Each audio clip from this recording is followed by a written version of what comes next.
Enfim, caro presidente, Claro, senador Inácio senadora Arruda, eu Maria. fiquei...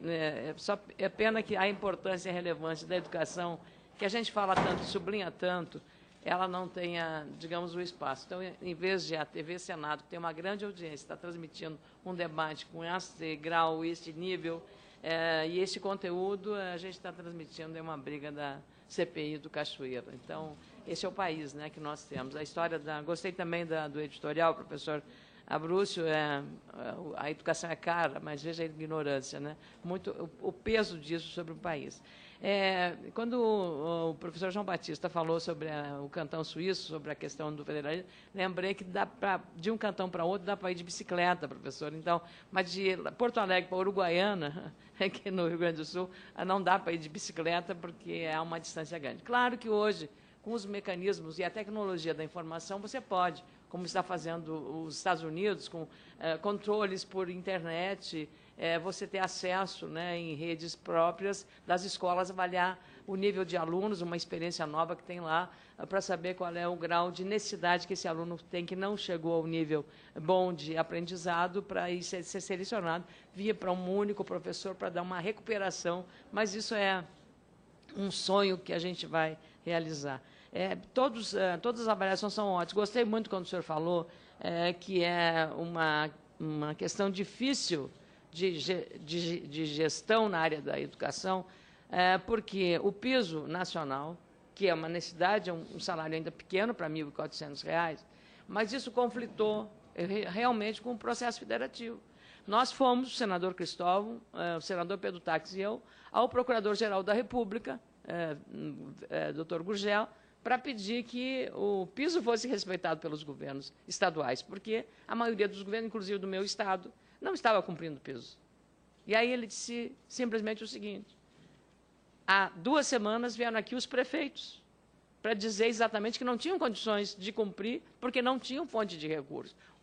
O Senado, o Congresso, deu apenas o piso, mas não disse de onde era para tirar o dinheiro, ou a fonte que a União Prima Rica poderia prover financeiramente os municípios para arcar com essa responsabilidade. É uma questão de gestão financeira. Uma coisa é o que nós falamos como necessidade, mas desse compartilhamento também das receitas. Em seguida, como lembrou o senador Cristóvão, os governadores foram ao Supremo para questionar a constitucionalidade da lei. Então, a confusão, do ponto de vista até da legalidade desse processo, que nós ficamos. E não interessa para o pai do aluno, especialmente aquele de família carente, se é a União, se é o Estado ou o município, ele precisa de uma escola para o filho. Então, a velha tese do Deng Xiaoping, né, não importa que o gato seja preto ou pardo, desde que ele casse o rato. Então, essas questões são muito... A escola de tempo integral realmente é uma questão, ainda mais agora, que a criança acaba sendo refém da criminalidade, da droga e tudo mais que sabemos. Também gostei do que o professor João Batista falou sobre essa questão de você querer um padrão de escola ou de creche ou de ensino infantil, como se a gente fosse um país rico que pudesse dar o luxo de fazer isso. Fui numa creche aqui em Brasília, de filhos de diaristas. Primeiro eram crianças que eram recolhidas na rua, as crianças. E eu fui lá porque costumo compartilhar com eles alguma ajuda pessoal para essa creche. Tudo era cuidado. Simples, simples, mas era muito cuidado. Pois as leis brasileiras determinaram o fechamento dessa escola. Então, as crianças ficam na rua. As crianças são abandonadas pelos pais por qualquer motivo, são filhos de pais já desajustados, drogados, que são moradores de rua. Aquelas crianças indefesas ali ficam na rua, porque não é o padrão que a lei estabeleceu. Por isso, concordamos, é preferível um teto, que haja uma alimentação. Um banho, não é o banheiro, não sei o quê, definido a parede de toda ela branca de azulejo, mas é um lugar de trato com respeito à criança. Então, prefere-se que fique na rua, com a fragilização toda, do que ficar lá. Então, eu acho que é pertinente isso, vai se dar de acordo até com a cultura das pessoas ou das regiões. O meu estado é uma federação dentro do Rio Grande. O norte, o sul, o centro, o Noroeste é um estado, né, com essa diversidade. Então, claro que a ideia aqui hoje, nascida, levantada pelo doutor Fernando Abrúcio, ela é, digamos, um caminho de luz, que é a questão de, digamos, repetir na educação o que se faz na saúde. E ainda a saúde é um problema que a federação mostra o seu esfacelamento e a sua fragilização. Os municípios, pela lei, e o senhor sabe, eles são obrigados a aplicar 15% da sua receita líquida em saúde. Os estados, 12%. A União, nenhuma referência. Se tentou botar 10%, com a emenda 29, não aceitou. Porque a pauta legislativa é da União. A pauta é do governo federal. Então, essa história do municipalismo está. Agora, o governo tira o IPI, que para a maioria dos municípios brasileiros são de até 5 mil habitantes. Então, para a maioria, porque São Paulo tem IPTU, tem vários impostos para ter uma receita. As grandes capitais, as grandes cidades. Mas a cidade pequena, que é a maioria, não, a fonte de receita maior dela é o FPM. O governo retira simplesmente. E o município, como Santa Rosa, lá no noroeste do meu estado, 1 milhão era para receber de receita. Vai cair para 600 mil reais.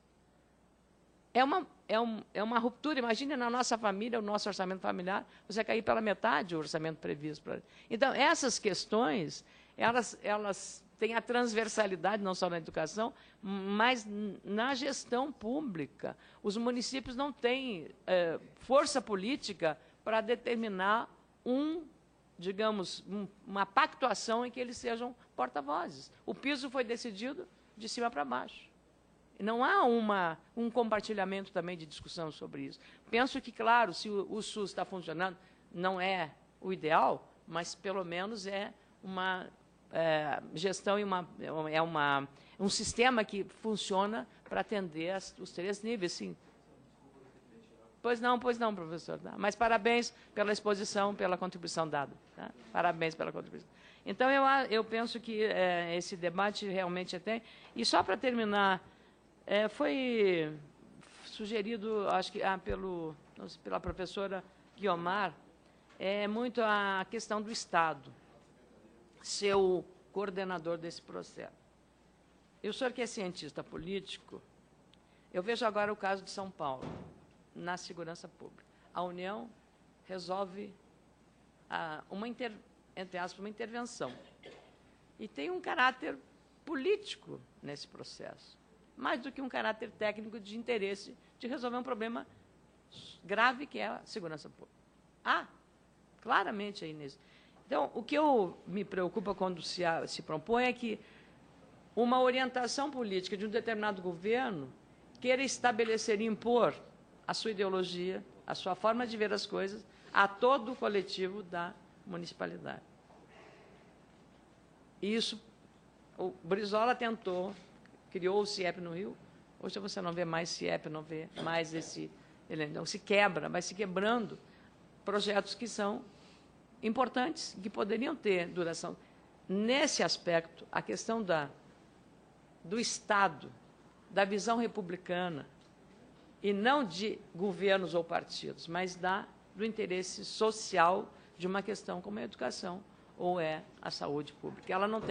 A saúde não tem ideologia, ela não é do PCdoB, ela não é do PT, é preciso que um médico, um cardiologista, seja muito bom cardiologista, não necessariamente comunista ou progressista, ou tucano, ou petista, ele tem que ser um bom médico para atender a saúde. Então, eu tenho preocupação que, numa coordenação dessas, dependendo da cabeça que tem o líder, o governador, agora faz isso, sai o governador em 4 anos, vem outra orientação, muda tudo aquilo que foi feito e se quebra de novo essa preocupação de orientação política. Então, é uma observação que eu apenas queria registrar, mas renovando aí a minha boa impressão e o aprendizado que eu tive hoje com a exposição do senhor, da professora Guiomar e do João Batista também. Muito obrigada.